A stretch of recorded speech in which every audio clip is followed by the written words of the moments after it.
पिताजी आप उठ जाइए। पिताजी आप हम लोगों के साथ ऐसा क्यों कर रहे हैं? रामपुर में कालू अपनी पत्नी टुनटुनी के साथ रहता था। कालू बहुत ही गरीब था, वो मजदूरी करता था और टुनटुनी पक्षियों के घरों में काम करती थी। उनके 2 बच्चे थे। एक दिन कालू को वो बीमार पड़ जाता है। कई दिन बीत जाने के बाद भी कालू की तबीयत में कोई सुधार नहीं होता। टूनी के पिताजी, मैं कहती हूँ किसी डॉक्टर के दिखा लो। कई दिन हो गए हैं, तुम्हारी तबीयत में कोई सुधार नहीं हो रहा है। मेरा जी बहुत घबरा रहा है। अगर तुम्हें कुछ हो गया तो मेरा और बच्चों का क्या होगा? तू तो एकदम पगली है, मुझे कुछ नहीं होगा। वैसे मैं कल ही सरकारी अस्पताल में जाकर अपना चेकअप करा लूँगा। अगले दिन टुनटुनी कालू कौवे के साथ अस्पताल जाती है। कालू का चेकअप करने के बाद डॉक्टर बताता है, इनके शरीर में खून की कमी हो गई है। मैं कुछ दवाइयाँ लिख देती हूँ, आप इन्हें समय समय पर देते रहिएगा। और हाँ, 1 महीने तक इन्हें आराम करना होगा। टुनटुनी दवा लेकर अपने पति के साथ घर जाती है। टुनटुनी, ये दवाइयाँ तो बहुत महंगी लग रही है। इतने पैसे तुम्हारे पास कहाँ से आए? तुम ठीक कह रहे हो, ये दवाइयाँ बहुत महंगी है। इतने पैसे तो मेरे पास थे नहीं, इसलिए मैंने अपना मंगलसूत्र दुकानदार के पास गिरवी रख दिया है। जब पैसे आ जाएंगे तो मैं उसे छुड़ा लूंगी। अब तुम आराम करो, तब तक मैं भोजन बना लेती हूँ। माँ मैंने भोजन बना दिया है, तुम पिताजी को खिला दो। ये तूने बहुत अच्छा किया टूनी। जा जल्दी से पिताजी के लिए भोजन लेकर आ। टूनी भोजन लाने रसोई में चली जाती है। तभी टुनटुनी की छोटी बेटी उससे पूछती है, माँ पिताजी को क्या हुआ है? कुछ नहीं बेटा, तेरे पिताजी के शरीर में खून की कमी है। वो जल्दी ही ठीक हो जाएंगे, तो परेशान मत हो। टुनटुनी कालू कौवे को भोजन करा के दवा देती है। अब तुम आराम करो जी, डॉक्टर ने तुम्हें आराम करने को बोला है। इस तरह कुछ दिन गुजर जाते हैं। टुनटुनी काम पर भी नहीं जा रही थी। उसका सारा समय कालू की देखभाल में ही निकल जाता था। कालू की तबीयत लगातार बिगड़ती ही जा रही थी और एक दिन उसकी मौत हो जाती है।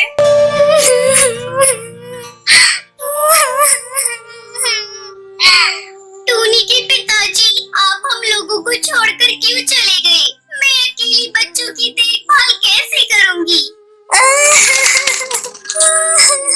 पिताजी आप उठ जाइए। पिताजी आप हम लोगों के साथ ऐसा क्यों कर रहे हैं? टुनटुनी की दुनिया उजड़ चुकी थी। उसे कुछ भी समझ में नहीं आ रहा था कि अब वो क्या करेगी। एक दिन टूनी चिड़िया उससे कहती है, माँ तुम कहो तो मैं आपकी जगह काम करने चली जाऊँ। घर में सारा राशन खत्म हो गया है। नहीं बेटा, मैं कल खुद ही काम पर चली जाऊंगी। अब कितने दिनों तक घर पर अकेली बैठी रहूंगी? अगले दिन टुनटुनी काम पर जाती है। अरे टुनटुनी, तू इतने दिनों तक कहाँ थी? मैंने तेरी जगह दूसरी नौकरानी रख ली है। ये ले तेरे पिछले महीने की पगार। टुनटुनी वापस अपने घर आ जाती है। माँ तुम बहुत जल्दी आ गई। क्या करूँ बेटा, मालकिन ने मेरी जगह नई नौकरानी रख ली है। मैं सोच रही हूँ कल से जलेबी बनाकर बेचना शुरू कर दूँ। वैसे भी बारिश का मौसम है, इस मौसम में गर्मा गर्म जलेबी खाना सभी पसंद करते हैं। अगले दिन टुनटुनी एक स्कूल के बाहर जलेबी बेचना शुरू कर देती है। जलेबी वाली आंटी, मुझे छोटी छोटी दही के साथ गरम गरम जलेबी देना। अरे ओ कलवा, आ तू भी यहाँ आकर गर्मा गर्म जलेबी खा। आंटी की जलेबी बहुत ही स्वादिष्ट है। आंटी मेरे दोस्त को दही के साथ जलेबी देना। स्कूल के बच्चे टुनटुनी की गर्मा गर्म जलेबी खाते और उसकी तारीफ करते। जलेबी की बिक्री देखकर टुनटुनी बहुत खुश थी। जल्द ही टुनटुनी सारी दही जलेबी बेचकर वापस घर चली जाती है। टूनी बेटा, मेरी जलेबी सारे पक्षियों को बहुत पसंद आई और जल्दी ही बिक गई। माँ ऐसा करती हूँ मैं भी कल से आपके साथ चलूंगी। नहीं बेटा, तुझे मेरे साथ जाने की कोई जरूरत नहीं। तू अपनी और अपनी बहन की पढ़ाई पर ध्यान दे। कल से तुम लोग फिर से स्कूल जाना शुरू कर दो। इस तरह टुनटुनी चिड़िया जलेबी बेचकर अपना और अपनी बेटियों का पेट पालने लगी और खुशी खुशी रहने लगी। विलासपुर के गांव में टुनटुनी नाम की एक चिड़िया अपने पिता के साथ रहती थी। टुनटुनी चिड़िया की माँ का बचपन में ही देहांत हो गया था। तभी से उसके पिता ने उसकी देखभाल की। टुनटुनी के पिता टुन्नू चिड़ा विलासपुर में रंगीन पानीपुरी के नाम से मशहूर थे। उनकी बनाई रंगीन पानीपुरी विलासपुर और आसपास के जंगल में बहुत मशहूर थी। एक दिन बाबा लाओ मैं आपकी मदद करती हूँ, आप तब तक नाश्ता कर लो। बिटिया, हींग वाला और पुदीने वाला पानी आज मैंने ज्यादा बनाया है। कुछ पक्षी पुदीने वाला और हींग वाला पानी बहुत पसंद करते हैं। कल दूसरे जंगल से कुछ पक्षी पानी पूरी खाने आए थे तो पानी कम पड़ गया था। उन्हें किसी ने बता दिया होगा कि मैं रंगीन पानी पूरी बनाता हूँ। बिटिया, काम में ईमानदारी बहुत जरूरी है। चल, अब मैंने रोटी खा ली है। ठीक है बाबा, मैं शाम की चाय बनाकर ले आऊंगी। टुन्नू चिड़िया रोजाना ही अपना रंगीन पानी पूरी का ठेला लेकर गांव की चौक पर खड़ा होता था। बस ठेला लगाकर खड़े होने की देर होती थी कि पक्षियों की भीड़ लगनी शुरू हो जाती थी। अरे भैया, मुझे मीठी पानी पूरी खिलाना, और हाँ, लाल, हरी, पीली, नीली हर स्वाद की पानी पूरी खिला दो भैया। अरे टुनी, चल ना रंगीन पानी पूरी खाते हैं। अरे टुन्नू जी, हम दोनों को खट्टी पानी पूरी खिलाना। टुन्नू जी, मैं जब भी आपके यहाँ आती हूँ ये रंगीन पानी पूरी जरूर खाकर जाती हूँ। टुन्नू चिड़ा सबको पानी पूरी खिला ही रहा था कि तभी उसकी बेटी टुनटुनी चिड़िया चाय लेकर आ जाती है। बाबा आप बैठकर चाय पी लो, तब तक मैं ग्राहकों को देख लेती हूँ। ठीक है बिटिया, सबको बराबर मात्रा में ही पानी पूरी खिलाना, किसी को कम न रह जाए। पानी पूरी की प्लेट कितने की है? जी 10 रुपए की है। अरे ऐसी रंगीन पानी पूरी तो मैंने आज तक नहीं देखी। ये तो बहुत ही अलग है। लाल, नीली, हरी, पीली, ये रंगीन पानी पूरी तो दिखने में भी बहुत कमाल की है। अरे वाह, ये तो स्वाद में भी बहुत बढ़िया है। मुझे एक प्लेट और दीजिएगा। टुनटुनी चिड़िया उस कौवे को 2 प्लेट पानी पूरी खिला देती है। इतनी देर में टुन्नू चिड़ा भी चाय पीकर ठेले पर वापस आ जाता है। बाबा इन्हें पानी पूरी खिला दी है, आप इनसे 20 रुपए ले लो, मैं घर चलती हूँ, शाम का खाना भी बनाना है।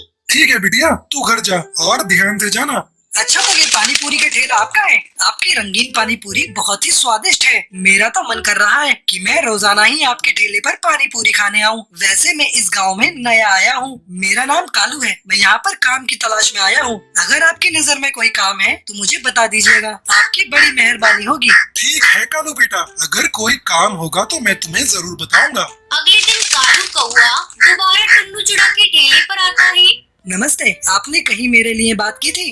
अब बेटा, मुझे ठेले से फुर्सत ही नहीं मिल पाई। तुम एक काम करो, मैं तुम्हें ज्यादा पैसे तो नहीं दे पाऊंगा, पर जब तक तुम्हें कोई काम नहीं मिल जाता तब तक तुम मेरे ठेले पर ही काम कर सकते हो।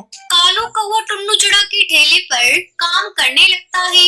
टुन्नू चिड़ा कालू कौवे को रंगीन पानी पूरी बनाना सिखा देता है। ऐसे ही दिन गुजरने लगते हैं। एक दिन टुन्नू चिड़ा की तबीयत काफी खराब हो जाती है। तभी टुन्नू चिड़ा कालू कौवे से कहता है, बेटा, अब मुझे लगता है मैं नहीं बचूंगा। बेटा, मेरी टुनटुनी से विवाह कर लो, नहीं तो मेरे जाने के बाद मेरी बच्ची अनाथ हो जाएगी।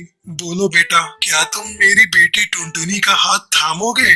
टुनटुनी चिड़िया फूट फूट कर रोने लगती है। टुन्नू चिड़ा मरते समय अपनी बेटी टुनटुनी का हाथ कालू कौवे के हाथ में दे जाता है। टुनटुनी चिड़िया कालू कौवा शादी कर लेते हैं। अब कालू कौवा बिल्कुल उसी तरह के बढ़िया स्वाद के रंगीन पानी पूरी बनाने लगता है। कालू कौवे की कमाई बहुत ही अच्छी होती है। ये देखकर कालू के मन में लालच आ जाता है। एक दिन वो घर पर बैठा कुछ सोच रहा था।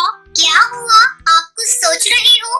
हाँ टुनटुनी, मैं सोच रहा हूँ कि हमारी कमाई तो अच्छी खासी है। बाबूजी ने रंगीन पानी पूरी बेचकर खूब नाम कमाया है। लोग हमारे ठेले की पानी पूरी नाम से जानते हैं, पर मैं देख रहा हूँ कि इस ठेले से हम लागत कम लगाकर भी कमाई ज्यादा कर सकते हैं। अब तक हम थोड़े थोड़े पैसों से गुजारा कर रहे थे, हमें बड़ा हाथ मारना होगा। मैं कुछ समझी नहीं, आप क्या कहना चाहते हो? देखो टुनटुनी, हम अपनी रंगीन पानी पूरी के लिए आटा बहुत महंगा लेते हैं। सबसे पहले तो हमें सस्ता आटा खरीदना होगा। उसके अलावा हम पानी में मसाले ज्यादा की जगह कम डालना शुरू करेंगे, और पानी पूरी को तलने के लिए ज्यादा बढ़िया तेल खरीदने की भी जरूरत नहीं है। हम सस्ते तेल से भी बढ़िया पानी पूरी तैयार कर सकते हैं। ग्राहक को तो सिर्फ रंगीन पानी पूरी खाने से मतलब है, देखने में रंगीन हो बस। पर ये तो बेईमानी हुई ना, इतना लालच ठीक नहीं। बाबा कहा करते थे, ईमानदारी से किया गया काम हमेशा सफलता देता है, पर आप अपने मन में लालच और बेईमानी ला रहे हो, गलत है। अरे तुम दोनों बाप बेटी ने व्यापार करना ही नहीं सीखा, तभी तो आज तक इस टूटे हुए घर में रह रहे हो, और न कुछ तुमने पैसा जोड़ा। दुनिया को देखो, बेईमानी करके आगे बढ़ रही है। कालू टुनटुनी चिड़िया की एक नहीं सुनता। वो रंगीन पानी पूरी में मिलावट करनी शुरू कर देता है।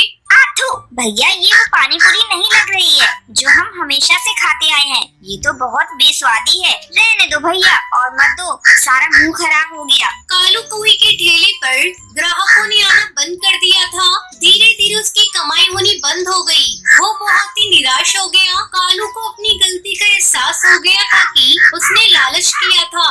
अब मुझसे गलती हो गई टुनटुनी। मैंने बापूजी के हाथों कमाई गई प्रसिद्धि को मिट्टी में मिला दिया। अब मेरे ठेले पर कोई भी रंगीन पानी पूरी खाने नहीं आता। मुझे लालच का फल मिल गया और अब मैं क्या करूं? आप फिर से वही पानी पूरी बनाना शुरू करो जैसी बाबा आपको सिखा कर गए थे। क्या तुम्हें लगता है ग्राहक फिर से मेरे ठेले पर पानी पूरी खाने आएंगे? बिल्कुल आएंगे। आप वही सस्ती 10 रुपए की प्लेट बेचना, देखना ग्राहक फिर से हमारे ठेले पर लौट आएंगे। कालू ने वैसा ही किया। उसने फिर से वैसे ही पानी पूरी बनानी शुरू की जैसे उसने टुन्नू चुड़ा से सीखी थी। और फिर से एक बार टुन्नू का बनाया रंगीन पानी पूरी का ठेला चलने लगा। और अब कालू भी अपने मन से लालच और बेईमानी हटाकर मेहनत और ईमानदारी से अपने काम को करने लगा। ये देखकर टुनटुनी चिड़िया भी बहुत खुश थी। अगर आपको ये वीडियो पसंद आई हो तो लाइक और